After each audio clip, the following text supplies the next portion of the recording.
It's Dr. T. I want to talk to you about corns and calluses. Corns and calluses are manifestations of the skin due to irritation, pressure, and friction.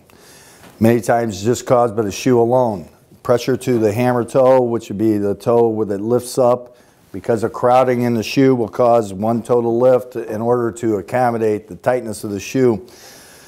The callus itself is the body's response to try to protect itself. The deeper tissues are very delicate, and the skin is a protective organ in and of itself. And what you got to understand is that if we don't identify and eliminate or alleviate the pressure to that area, the callus will continue to build up and cause, as the callus gets thicker and thicker, you get more and more pressure to those delicate tissues, and you can then ultimately end up with some severe injury to those tissues and cause infection and problems down the road. You also need to identify what else could be happening or what could be contributing to the problem. Sometimes you have a metatarsal. Metatarsals are the long bones of the foot. These long bones, one metatarsal or two may drop because of an imbalance. There could be a functional imbalance. Your foot could be trying to compensate for other conditions such as a flat foot, and the toes will tend to try to stabilize that flat foot condition. They will try to stabilize and they'll tighten.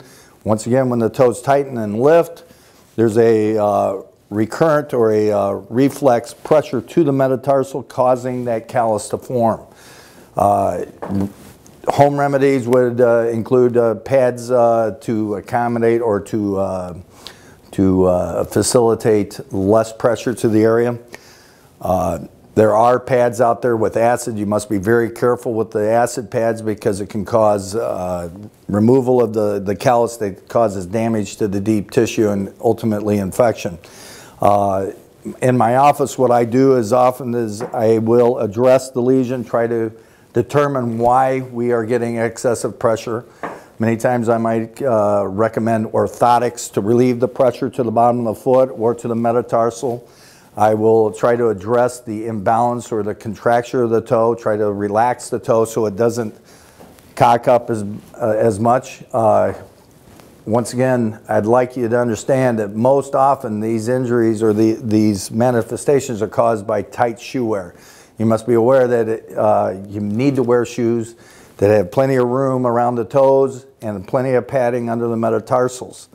There are functional issues that we may be accommodating for, or we may be compensating for. The compensation in and of itself, compensating for a weakness of the foot. As the foot weakens, it will cause other tendons to pull abnormally to try to stabilize the foot.